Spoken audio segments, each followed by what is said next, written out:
bass.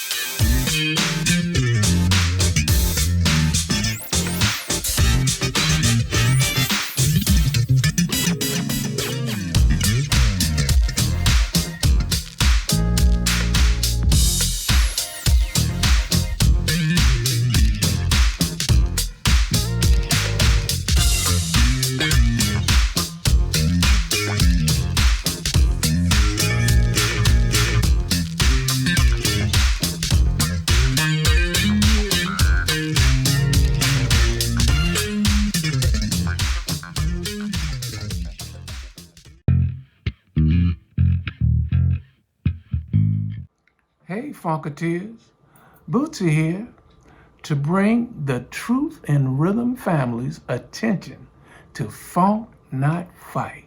Yeah, this is a call to action. We spread hope, not hate, to gain satisfaction throughout our communities via the music uplifting unity. Peppermint Patty, tell us a little more. Thinker is our partner. Thinker Music, that is. So please check the link that's scrolling across the bottom, click it, and submit your music. Let's all funk, not fight. Welcome back to the next part of this Truth and Rhythm episode. Be sure to subscribe to this channel. If you've already done so, please share it with friends. Also become a member by joining Truth and Rhythm on Patreon, or consider donating at funkinstuff.net. Thank you so much for your interest and support. Enjoy. Yeah, I mean, the thing about Bohannon is, first off, he's a bit of an enigma, and he's not with us any longer to tell his story, unfortunately. But right, on this show, Truth and Rhythm, I've had stories from so many funk, R&B, and jazz acts from throughout the '60s to now, but really haven't touched much on Bohannon. So it's great to hear from you firsthand, Leroy, some of that backstory. And he sort of created, and with your help, evidently, sort of like a subgenre. I mean, he had his own sound with the really heavy emphasis on the, scratchy guitars. Oh yeah, and that beat. Yeah, all that stuff. So I made up all my own, like all the guitar parts and all that stuff. Me and Rick Rouse, we made up all that stuff. Bohannon had he had an idea of what kind of song he wanted. He would sing it out. He said, "I want the bass to play this. I want give me this kind of rhythm." And because he was a drummer, so he understood rhythm, and everything was bass, guitar, drums, rhythm. Then, a lot of rhythmic keyboard stuff. It was not a lot of solo stuff going on. I did some solo and on some records, on some of his records. I did this, if it was any solo, and I did most of the solo on. And because I directed the music, like he's a drummer, so he had to be in the drum booth. And only somebody standing out on the floor directing traffic is me. But I knew all the songs, so I directed everything. I gave it some of the timing because, like, I could dance. And disco was about dance.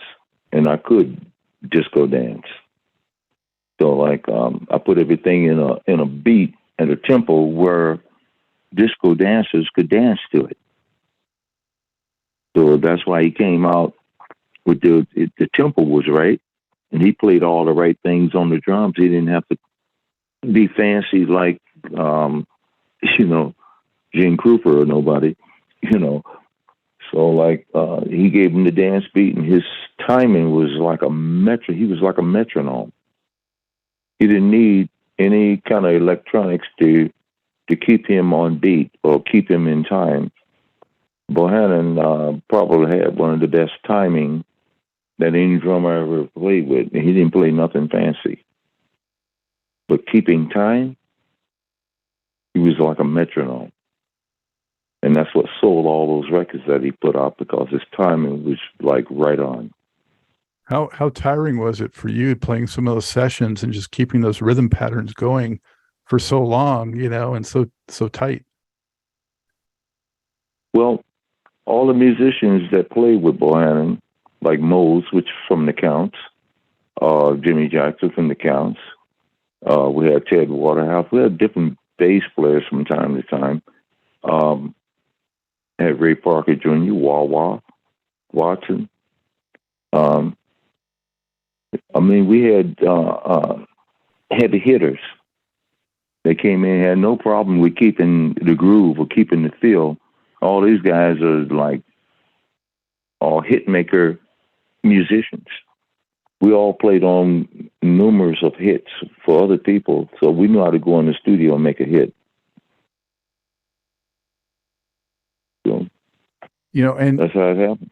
It definitely had that beat that was disco floor friendly, but most of it still had, an element of funk in there, as some tracks more than others. But well, that was because of me and Rick, because I'm a funketeer. I've been playing funk all my life. I was playing funk before those guys were born. Some of them, and they could play the funk, but they were all, during that time, I had already gone through people like playing with James Brown and John Lee Hooker and Lil Sonny, cutting hardcore blues. When I was 12 years old, I did one song with Sonny Boy Williams. He played harmonica. He's one of the icons of blues on harmonica. I was 12. I played one song with him. And he said, "Son, you're going to be a good player when you grow up." Because he said, "I could feel you." So that was my experience. So when I got in the studio with these guys, I knew how to keep them in the pocket and keep them with the feeling. Because I'm directing traffic out there in the middle of the floor while the studio music going down. They watching me. And whatever I do, they're going to do. And Bohannon is like a metronome. He ain't going to lose the beat at all. So was it kind of like, to me, Bohannon was sort of like in the mold of like a Chuck Berry or James Brown, just very much with those consistent patterns and rhythms. Did Bohannon did you guys kind of come up with like grooves first and then he would come up with song titles and themes? He would come up with a groove, an idea he would hear, like on a drum. He would play like a drum pattern. He said, "This kind of groove I want in time." And when he wrote South African Man, that was 12/4, which is unheard. Ain't no song had ever been recorded like that ever, that I have ever heard in my entire life. The South African Man. The 12/4 time. And that was something by him being a drummer that can read time signatures. He came up with that time signature. When he came up with that time signature, I listened to it, and then I can play any time signature myself too, because I studied African music and all that stuff as a kid. I just kind of listened to a lot of it, a lot of off rhythms, a lot of avant-garde and all that. And then jazz, you got to be alert if you're going to try to play that music.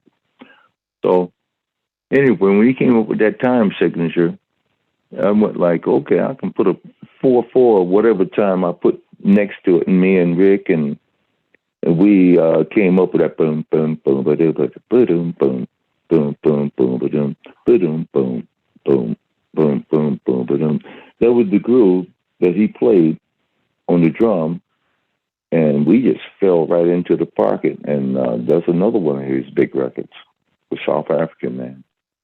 You mentioned Ricky Rouse, and I just want to make sure listeners and viewers are aware of who you're talking about when you say Rick and Ricky. What did he bring to the party? How did he complement what you were doing? Rick was more into Jimi Hendrix. He's a Jimi Hendrix fan, 100%. Me, Jimi Hendrix is just there. He's a good guitar player, and he brought something to the table, and he had his huge cult following, even to this day. And but I was just as much for people like Wes Montgomery or George Benson, Kenny Burrell, mainly Wes Montgomery, because my style. If you said what kind of style would you lean toward if you just took off playing, and if I started playing, they said you got a little bit of Wes Montgomery and some James Brown funk and all that kind of stuff mixed in your playing. I said, yeah, I do, because I've figured out how to use all of that in my music and be happy with playing. Now I'm not trying to be this guy or that guy, or I'm not sold out trying to, because I can play a Jimi Hendrix song, I'm happy with myself. No, I'm light years from that. I thought that he was great, but he's not on my list of being a great guitar player. So like he's on my list as being a great entertainer. Well, a great innovative stylist, I would say. You're right. He's very innovative. He's a great entertainer. He knows how to. What he could do, he took it to the max. Same way with guys like Stevie Ray Vaughan. And which could play, good player. But like he's not on my list. Tommy Emmanuel would be on my list as a guitarist. Right. Yeah. When we're talking about the funk that was in Bohannon's records, I'm thinking of things like The Groove I Feel and Getting Off, and tracks like that were, to me, I say they're funk before they're dance music or disco. But, disco came from funk. Without the funk, the disco is useless. Well, same for hip hop. Yeah, same for hip hop. That's why funk should get more credit in my mind than it does overall. Yeah. Well, James Brown was one of the first disco men. Yeah. He did that. He did that record, The Original Disco Man, in the late '70s. I remember. He was the original disco man, and I played with his orchestra once in 1965. Wow, early on. I was 18 years old. Was that at the Apollo? Was at Cobo Arena in Detroit. Okay. He turned it upside down. He was one of my men. He's in my top 3 as far as the entertainer.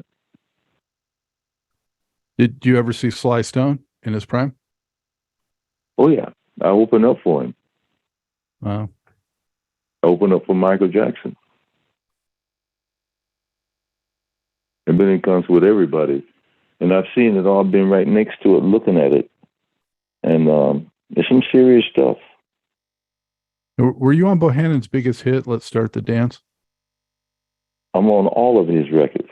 Because that record was curious to me, and looking at, online at credits for Bohannon albums, that record, I think he switched labels or something, but it doesn't show the players on that one. Most all the other ones show the players and include your name. Oh yeah, well that's just somebody in the soul whatever, some kind of rights. They didn't bother to put all the original recordings are all that. It's got names and pictures. And a lot of that stuff has just been re-released under another label, under another album cover, and that type of thing. And you might see a picture of Bohannon, and that's it. They don't go through the trouble of putting in all of the details. How did a record getting that level of success sort of change things for Bohannon? Change things in what way? Well, I mean, I would think a little more fame and popularity, maybe doing bigger venues for shows. Oh yeah, we did the biggest show. We did the biggest show that can possibly be done in the United States of America. Period. We did the #1 everything across the board. Yeah, we weren't no bar group or none of that stuff. We played Club 54. We played Madison Square Garden. We played Radio City Music Hall. These kind of gigs we were doing. across the board. What were live Bohannon live Bohannon shows like? Because I never got to see them. But we were better than most shows that we played with. We destroyed everybody. To be honest with you, destroyed them. The Isley Brothers, Grand Central Station, Sly and the Family Stone, all of them, we destroyed them. And the reason for that is because disco was popular and we were the #1 disco band. And the only bands that really could keep up with anything that we were doing was, I probably can name, I'm trying to think of the name of this group, come out of Washington.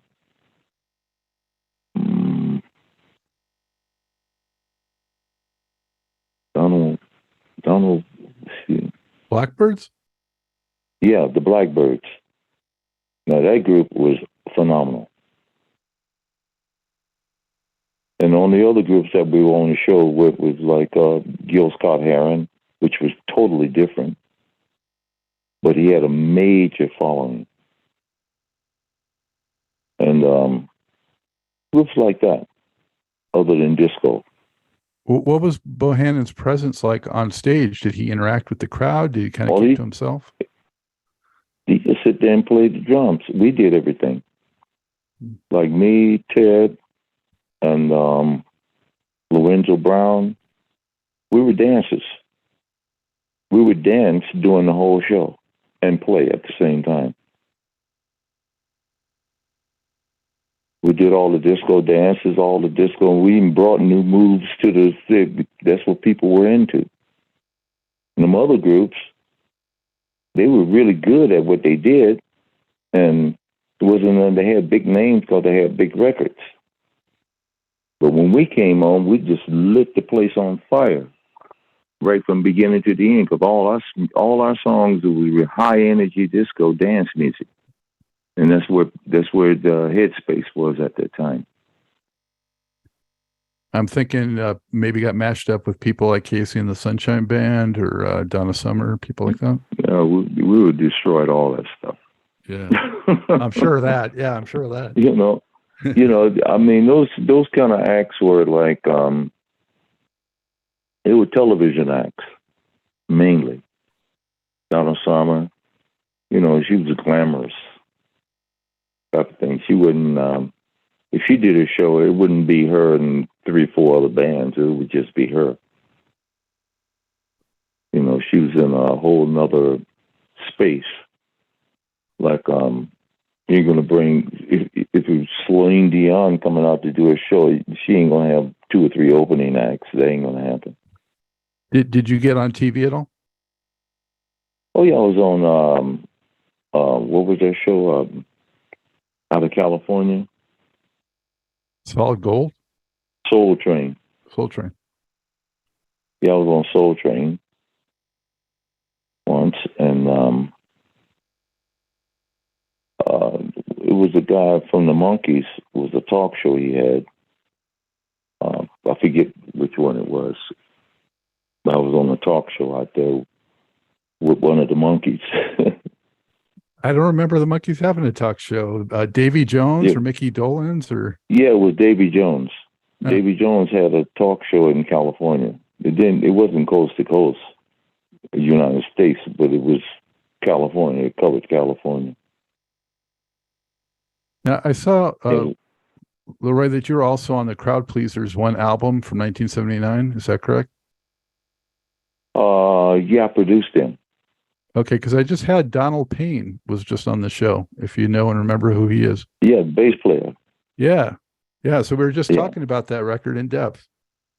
Mm-hmm. Do you remember anything about that experience? Oh, yeah. Yeah, I produced them in the studio. They were a good group out of Ohio. Funk. They were a funk group. And they could play. They could do their thing. And there's another group out of Mississippi. Sure enough, I produced them. I'm sorry, what was that one called? Shonuff was the name of the group. Shonuff. Shonuff. What label were they on? Do you remember? Malaco. Okay.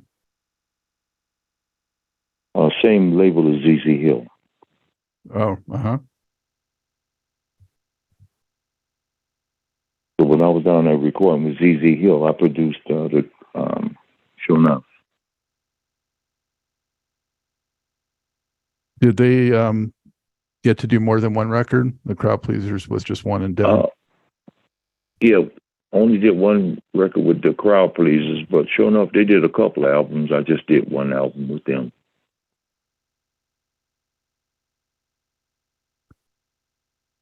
Yeah. It turned out pretty good. You know, to me, it's always been crucial, Leroy, for guitar to figure prominently in funk music, you know, whether it's, you know, the tight rhythm or a riff or even soloing. Right.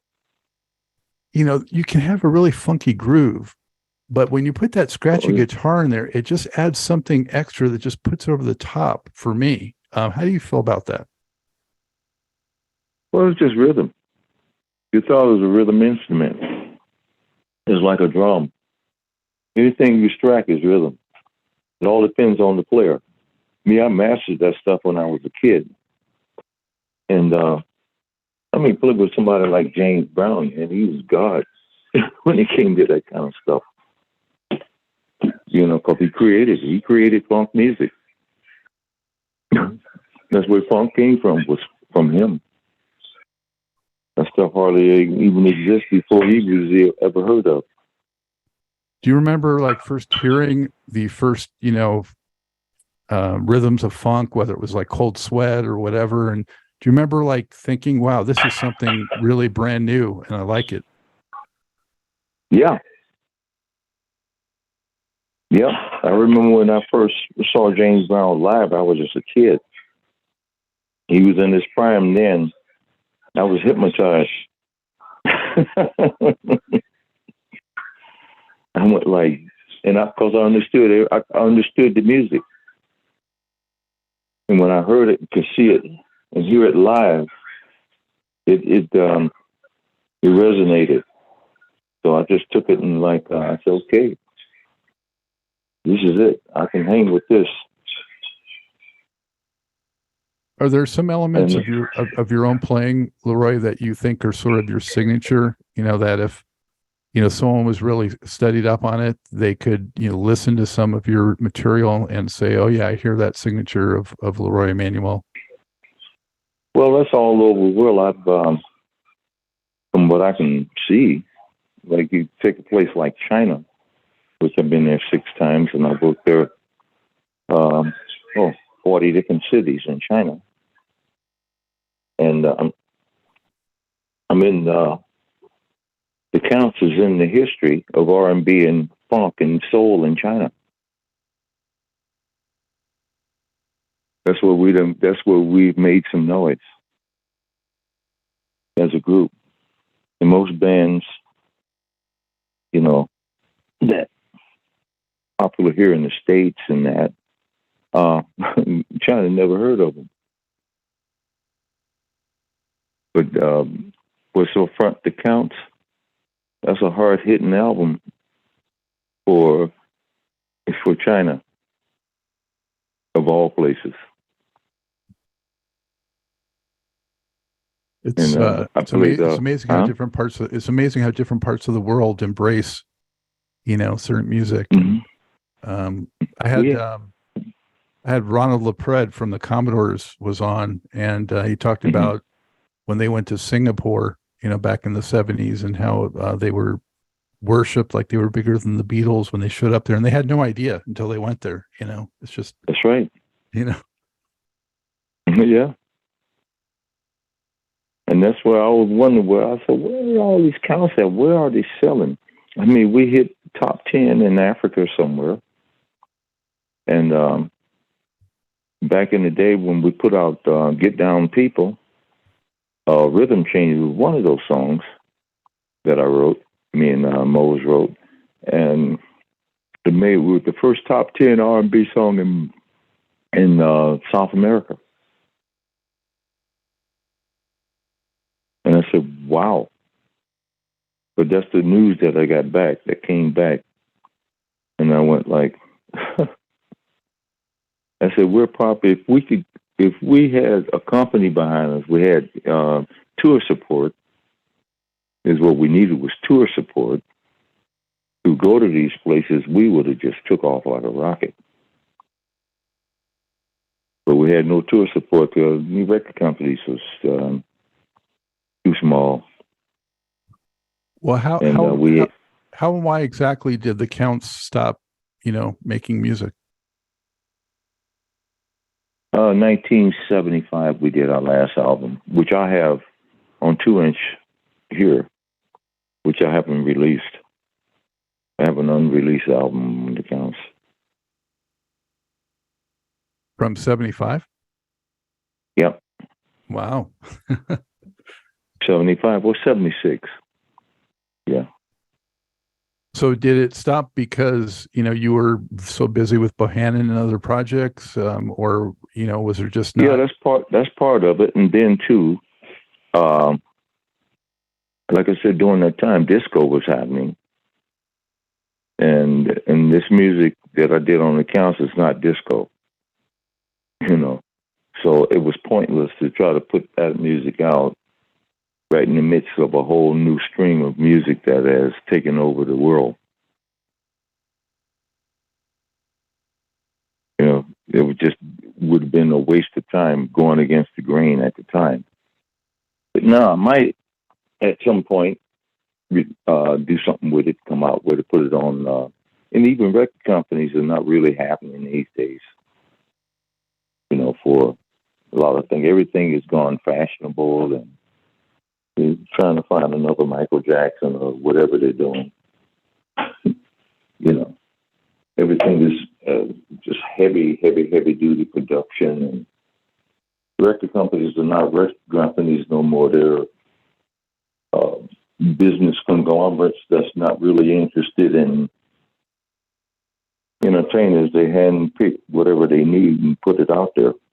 Only guys that's making it are still going is guys that had something out 60 years ago and they're still alive.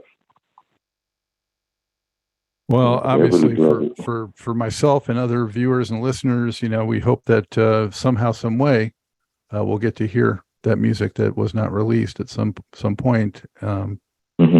Yeah. So you're teasing and tantalizing us here. Well, the thing is just to have a market for it. I mean, if I do put it out, where am I going to put it? Who's going to play it? And that's the thing, like everything is so controlled now. And then if I walk in the door with an album on the Counts, it's hit or miss.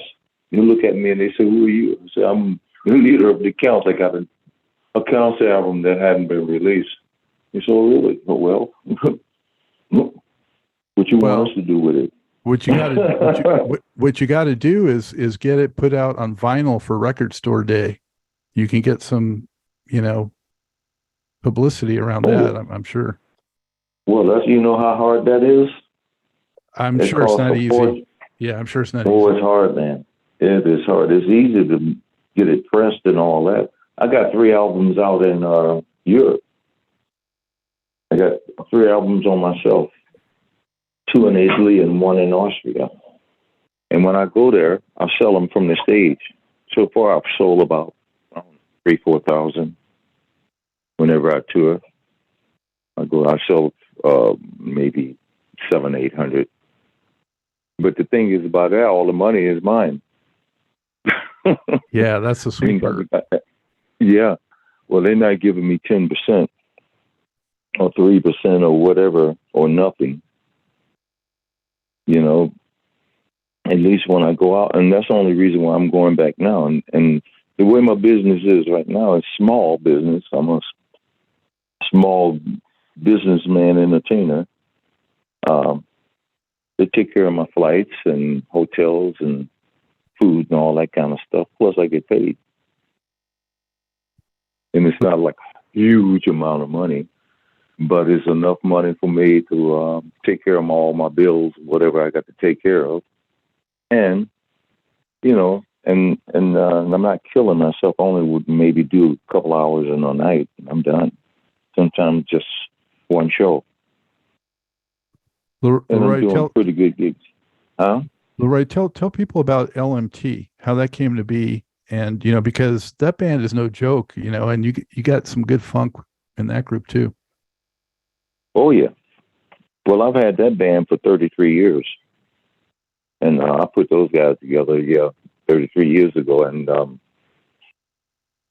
we got, like I said, 5 or 6 albums out, and all independent, not with no record companies.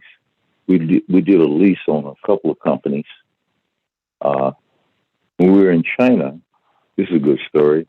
We were we were in China, and I wanted to go to the Sun Festival, which is the biggest festival in all of China. It's just like People Forever, and the stage is just like unbelievably.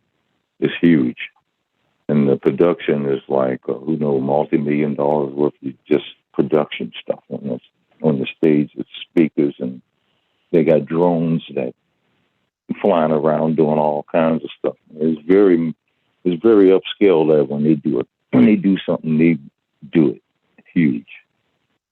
So anyway, we got in to come to the festival to see the show, see what's going on. So they had all these bands that were in China. They would all kinds of different kinds of music.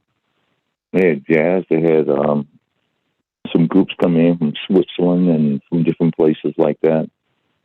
So I got to meet the people that were behind it, and the people that were doing the sound was all Sennheiser production. Speakers had all brand new stuff and just equipment forever. But anyway, I was talking to the guy who was one of the main guys behind the whole festival. I said, how do you get on a festival like that? They said, well, it takes about 2 years for us to plan this thing. And I thought we'd do 2 years in advance. So I said, wow. I said, well, here's a card. I gave him a card. I'm LMT. We play funk, blues, jazz, whatever, And that's how, what happened with that. He got a call, and it was a band that was supposed to come in. China wouldn't let them into the country for some reason. And these guys were supposed to be going on in about 3 hours or something like that. And he got the schedule they had the schedule all laid out for what time the band go on, this band go on, this one go off, because it's a huge festival. So, like, I'm still standing around. The guy come up to me and he says, "Is your band here?" I said, "Yeah, all 3 of us. We're right here."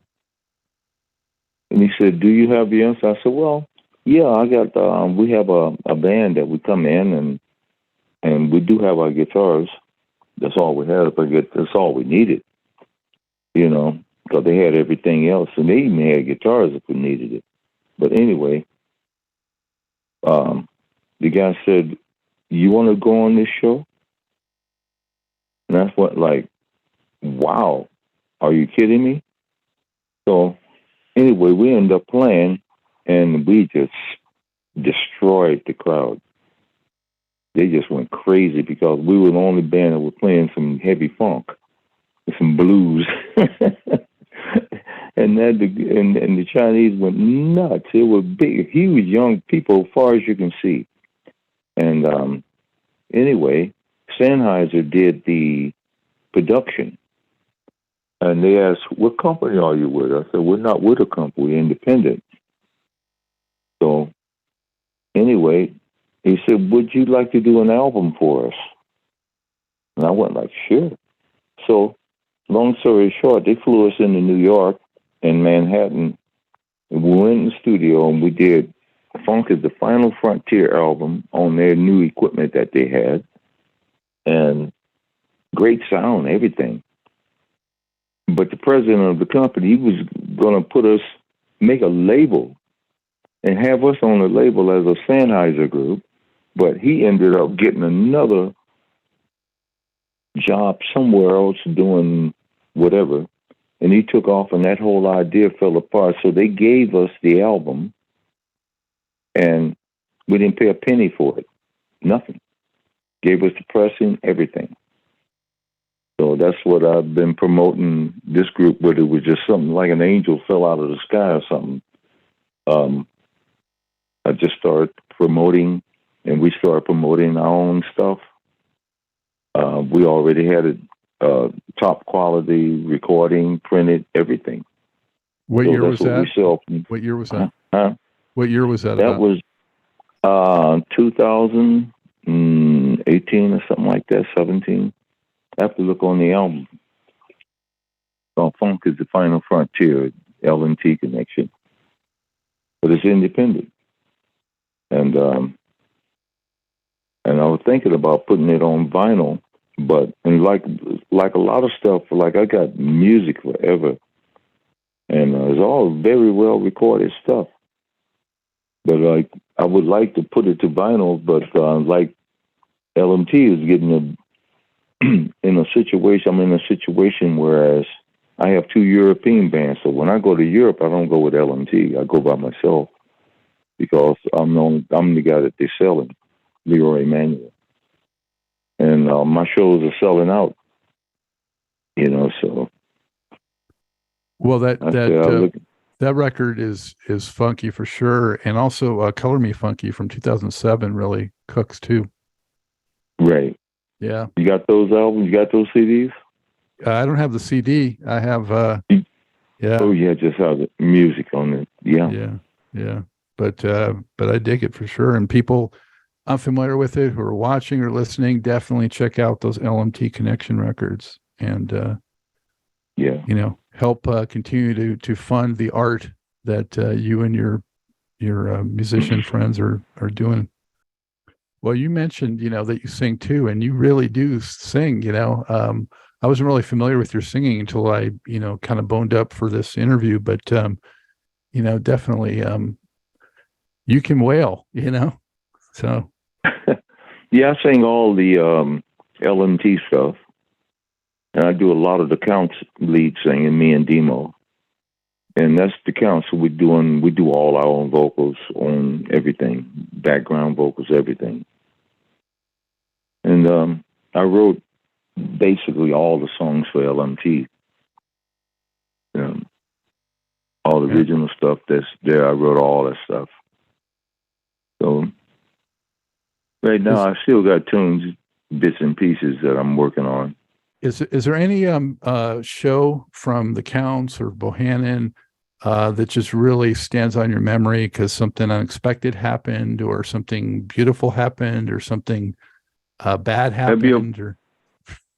Have you ever watched the LMT on B.B. King 80th birthday? No. Okay, B.B. King's 80th birthday with LMT Connection. And he introduces us, and it goes directly to Funk is the Final Frontier, live at the casino. So it's on DVD? That's my band. That's on, you can pull it up on YouTube. So was that about 10 years ago or more than that? Yeah, it's a little bit more than that. About, I was 60 then. Yeah, going on 17 years now. Wow, flies by. Mm-hmm. Yeah. So had you met or known B.B. King before that? Nope, I met him. That's the first time I met him, but he was really impressed with my band when he heard us. And he came out and he said, his manager said, man, he ain't never introduced nobody like that before. He said he really likes you. You mentioned Bootsy earlier. Do you have any George Clinton or Bootsy stories? When we was on the road together, we had fun. We were like brothers, still are. We traveled together. We were just getting known and trying to build our names and stuff like that. We had little records that were hitting the charts and stuff like that. We're just getting going. And sometimes we get a couple of rooms, and there was a lot of us at the time. So we would take just 2 rooms, and all of us were split up, and we all sleep on the floor and everywhere. We were tight, man. We were, we were something else. So you knew Catfish also, his brother? Catfish was one of my close friends. I talked to Catfish about 2 hours on the phone before he died. Wow. So, I never got to meet him, but I heard he was, just a really great guy. He was a great person. Guy had a good heart, man. I called him. I hadn't seen him in years, and I just had the feeling. I ran into Boots out in California. I said, man, give me your brother's number. And he did. So when I got back here to Niagara Falls, I called him. I was on the phone with him for a couple hours just talking. We were laughing and talking. And shortly after that, he passed away. I feel like he's unsung as a rhythm player, too. I mean, he could do it. He could really lay it down. Oh, he was killer. Him and his brother, when they played together with the Funkadelics, they both played with the Funkadelics, and that's how I met them. And before then, they were playing with James Brown. So, I don't know, we were just one big happy family. You mentioned your appreciation for Earth, Wind, and Fire.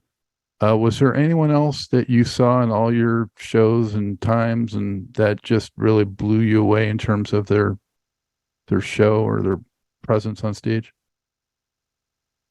Well, I learned a lot by watching a lot of different shows.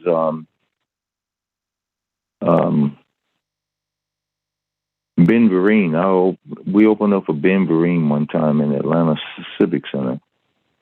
And he came out, all he did was by himself. And he did a whole mime thing, and it was amazing. And he had some background music going. And he was acting. They had a spotlight on him, and he just did almost like an hour show. Just him. Going through a lot of different performances, he was amazing. And that got me. I went wow, what an entertainer. And different things like that. I've seen different people, groups have their moments. Orchestras, I've seen big band orchestras that just really blew my mind. Yeah. When you look back at it all, Leroy, what would you say you're most proud of accomplishing in your music career? That I did? Yeah. I've started a movie playing Marvin Gaye, which is one of the Prince of Motown. He's one of the top guys ever as an artist, as a pop singer, R&B singer, songwriter, and that. Which I had no acting ability.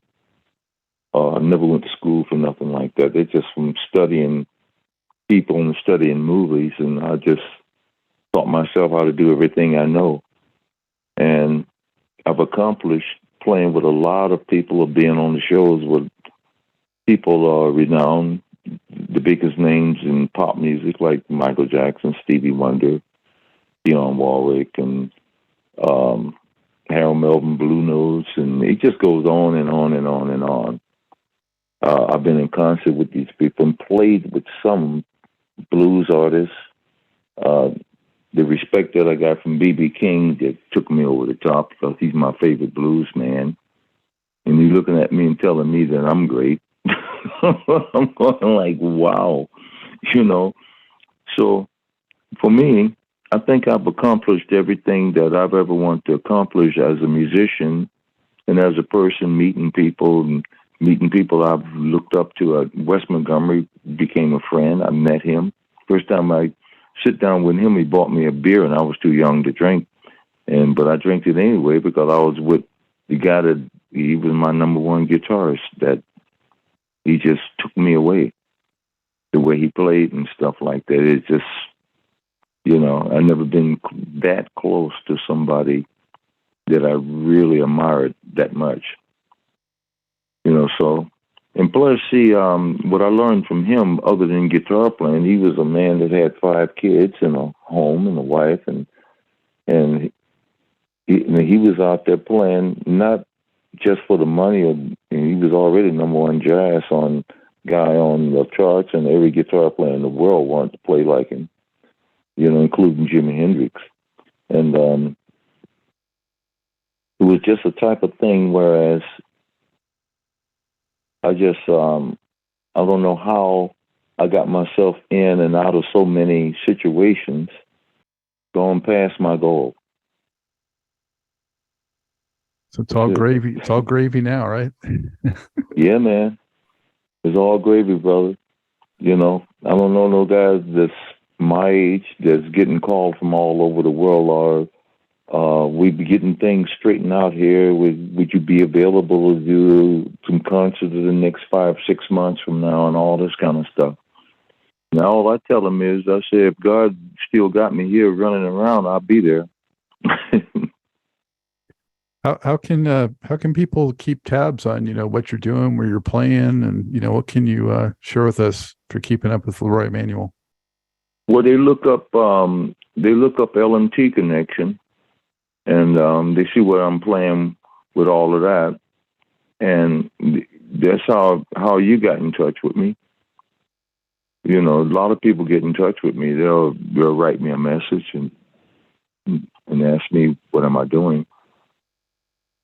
And stuff like that. I'm on WeChat, and that's a Chinese thing. And somebody from China is always writing me almost every other day. So I stay up with that, and on Facebook and all that, which is, I'm not a real computer type of person. I just kind of like spend my time just hanging out with my wife or whatever, just going for a walk, sitting here, just looking at musicians on YouTube or whatever, checking out, listening to music, and just relaxing, just being an old man. Well, no matter what age you get to, is if you're still playing, it keeps you young on some level, doesn't it? Yep. Well, I mean, I don't feel like I can't do it anymore, or I'm getting too tired to do it. I'm not feeling that, because when time to come do the job, I'm up and at 'em. So, I did something right, I think. I'm not sick from nothing, so my fingers are all right. My voice is okay. Well, we're all the better for it, and appreciate all the fantastic music you've brought us through all these years. And, thank you so much for sharing the stories with us. Well, no problem. If anytime, that's what I've turned into. And one last thing, I was doing a show last week at this club, and people said, "What keep you going? Now, how long are you going to do this?" And type of thing. Not that these said, "We never want you to stop. We love your shows and all this stuff." And he said, "How do you keep up with all of this stuff? How just like you asking me, how do and why are you still doing this and stuff like that?" I said, "Well, about 7 years ago, I went to to visit Detroit. I went to Hitsville, USA, where we recorded all the Motown music in this house in Barry Gordy Jr.'s studio, Hitsville, USA. It was a lineup of people, and they were paying, I forget how much, $20 to get in just to see where we recorded all this music. And I didn't realize that it was a museum. I didn't even think about it. So when I came there, I was looking, and I'm going like, and I see the big line of people right all the way down the corridor there. And I'm going like, wow, they're paying money to come in just to look at the Motown studio. So, anyway, I thought about it. And finally, I was talking to a guy at the door, and I told him, I said, I used to record here. And, well, he didn't know what to think. And anyway, it was a guy that was there that had been there since the beginning. He's about 80-something years old, but he was in good shape. He says, a guy here that's just here every day when it's open. And he used to clean the place up, but now he's just a fixture. And he just dresses up in a suit, and he just sits there all day. And Barry Gordy paid him. He's a part of the museum. So he came out, and the guy who was at the door, he said, have you ever seen this guy before? And the guy looked at me, and he stared at me for almost a minute. And he said, he's a guitar player. He said, man, you done got a lot older now, haven't you? He said, you're the guitar player that came in and played with that Gibson and blah, blah, blah. He knew me. And the guy said, this guy know everybody that come through this door. And he knew me. And when the crowd heard that, I got mobbed. He said, you one of the Funk Brothers, you one of the Motown people and all this kind of stuff. And I went like, yeah, kind of, I guess, So anyway, getting back to the story I told the people at the club last week, so I figured out why people call me from all over the world. From China, from England, from Hungary, from Austria, Italy, and Serbia, Oslo, Denmark, Norway, all these places I play. And they said, why is that? And I looked at them. I said, it's going to be funny, but this is the truth. I said, just get a good look at me. I said, I am what you call an endangered species. And they thought about it, and they couldn't stop laughing. Well, I'm smiling because endangered species of having real God-given talent, right? Well, I'm the last of the original group of people that made a lot of this music from the 60s, 70s, 80s, 90s on up to the date. And in Belgium, I think back in the 70s, they said I was one of them. It was funny how they labeled me. They said Leroy Emmanuel is one of the best industrial guitarists in the world. It was in one of their articles in Belgium. Interesting way to put it, yeah. It was something like that. And that was doing around 72, 73. And when I did all that Bohannon stuff, I was doing a lot of the Bohannon stuff, 73, 74, whatever. And disco was huge. So I was the main guitarist on his album. I was always on all of his albums, pictures, and so people knew who I was as a musician in the disco era. Then I got sampled by Jay-Z and been sampled by Snoop Dogg and Hourglass, and a lot of hip hop groups have sampled the Counts and Bohannon, so they know who I am. So that type of thing. So I said, well, I'm still alive, and all these other Funk Brothers are gone. A lot of the Earth, Wind & Fire original guys, they're gone. A lot of all these different groups from that time, a lot of are gone. The Temptations are gone. The Four Tops are gone. Most of the Supremes, Diana Ross is still around. A lot of people gone. It wouldn't start. I can just Marvin Gaye. I can just keep on going. They're gone. Yeah. Yeah. Every year there's more and more gone of the few that are left. Yeah. Yes. So, like I said, I'm an endangered species. I'm still here, and I'm kind of the last of the last. so I'm getting calls from all over the place. Can you come? Can you come in? They don't care how good I can play, how great I can sing. They just want. There's a lot of people around the world. They got their albums, and they just want to be in the presence of something original. Well, and I see that. You definitely are original. You definitely are original, Leroy, and I appreciate you taking the time to talk with me. There's no problem.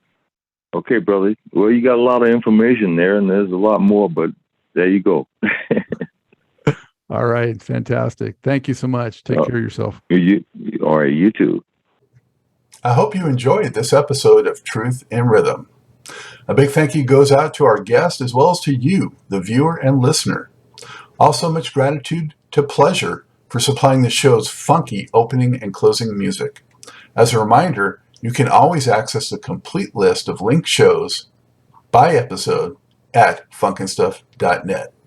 I urge you to support this program and receive the extra benefits along with that by subscribing to the Funk and Stuff channel on YouTube and sharing it with funk, R&B, and jazz lovers, joining Truth and Rhythm's membership program at Patreon, submitting a donation at funkandstuff.net, buying Everything is on the One, the First Guide to Funk book at Amazon, shopping at the Funky Things store for cool merchandise at funkandstuff.net, and linking through funkandstuff.net for all of your Amazon purchases. In addition, if you're an artist or anyone seeking proven, results-oriented professional marketing, PR, writing, or editing consultation or production, check out the media services section at funkandstuff.net. Also, I encourage you to drop me a line at scottg@funkandstuff.net. I love the feedback, suggestions, guest requests, appearance and sponsorship inquiries, and just talking about my favorite subject, groove-based music. For now, and as always, this is Scott Dr. GX Goldfine saying, keep on vibrating to the rhythm of the one.